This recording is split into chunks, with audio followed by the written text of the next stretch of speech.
Barbie is, of course, been the box office story of the year. It's not yet the number one film of the year. It's probably still going to become that, but it's been the story at the box office of the year.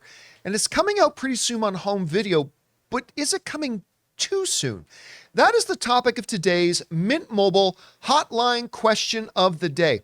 Listen, if you guys have a question for our show or for one of our short videos that we do, call it in anytime 24/7 at 951-268-4259. And every day we take one or two of those. And again, today's is about, is it too soon for Barbie to come to home video? Check it out.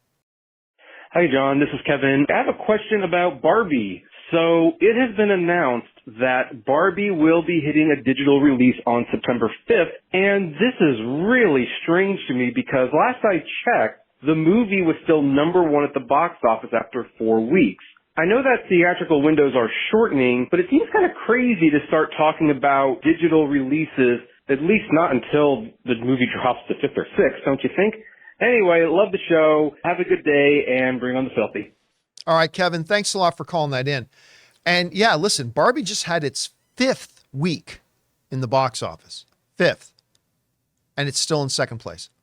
It got knocked out of the top spot after holding that for 4 weeks in a row.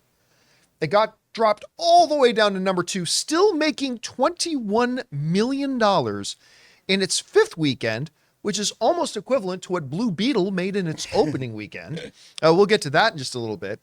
So it is still making money hand over fist. It's now made well over $1.2 billion at the box office. It's now about $75-ish million away, closing in on Mario Brothers for the number one box office film of the year title. And it's still rolling pretty good. But it's scheduled to come out on home video, at least not on Max for free streaming if you're a Max subscriber, but rather for you to rent on your major outlets that you use online to buy or rent your movies. It's coming out September 5th. And is that too soon? I've got two minds on this.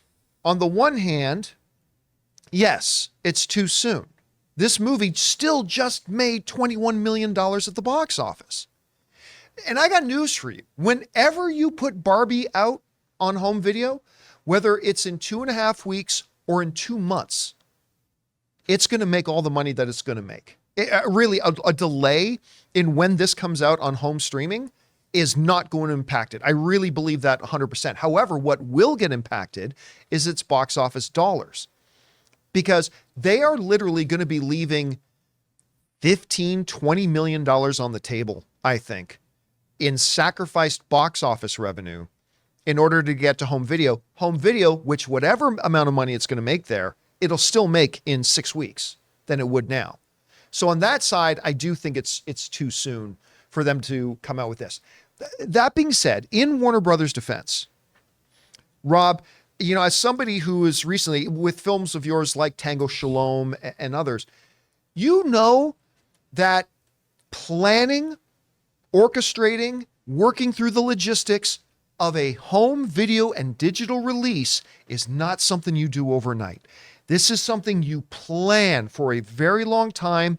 You plan additional marketing pushes around it, all this kind of stuff. And there ain't none of us in this room that thought Barbie was going to make $1.2 billion. Including Warner Brothers. Nobody thought it was going to be making $21 million in its 5th weekend. No. Nobody thought that. So if you had asked me, Rob, 6 weeks ago, do you think a September 5th digital release for Barbie is pretty okay? I would have said, yeah, that seems reasonable. It's going to be pretty much finished its box office run by its 6th or 7th weekend. It ain't going to make $1.2 billion. So yeah, it's too soon, but I understand why they planned it for that. And it's probably too late to change it, I would think. Rob, we were all surprised by the box office success of Barbie. What do you think about its digital release? I think you nailed it. I mean, these things have to be planned, not just weeks in advance, but months in advance. I mean, when you put something up on, whether it's SVOD or streaming of any kind, you have to program all kinds of metadata. You have to have it subtitled in whatever languages that people speak in the country that you're releasing it in, which in America, I mean, you look at certain home video releases on disc, they've got 20 different subtitle tracks, depending on who you are. So this is something that was decided upon. I'm sure Warner Brothers is kicking themselves But you know, they make deals and they sign contracts to these kinds of things way in advance. So it's not like, I mean, I think like in a case of Tom Cruise doing Maverick, I'll bet they left that a little open-ended. So they Yeah. were able to see what happened because they knew they could have a potential hit on their hands, because obviously they had known for a year in advance how good the movie was. Right. Because it was finished early, you know, way earlier than when it came out. But with Barbie, I think they didn't expect the Barbenheimer meme craze to happen. And they certainly didn't expect the movie to make as much money as it has. And I'm sure that everyone is kicking themselves because even in, I mean, like you said, over $20 million for the second weekend. I mean, it comes down to Fifth number two weekend. after 5 weeks in the theater. This doesn't happen. I mean, this is unprecedented. And yet, I mean, like you said, it will hurt the box office, but I think people are still loving to go to the theater and dress up in 100%. pink and go. So it is going to hurt the box office. But on the other hand, you think people aren't going to watch this at home and pay $20 and have their friends come over and have Barbie parties? I'm going to bring out all my Barbies from when I was a kid. Yeah. We're going to see that happen. So Well, we just went to see Blue Beetle, right, at the beginning of the weekend. And there were still people there in the theater dressed in pink. They were still doing it to theme, still going out. And so, yeah, I ultimately think they are leaving some money on the table, but I kind of get why.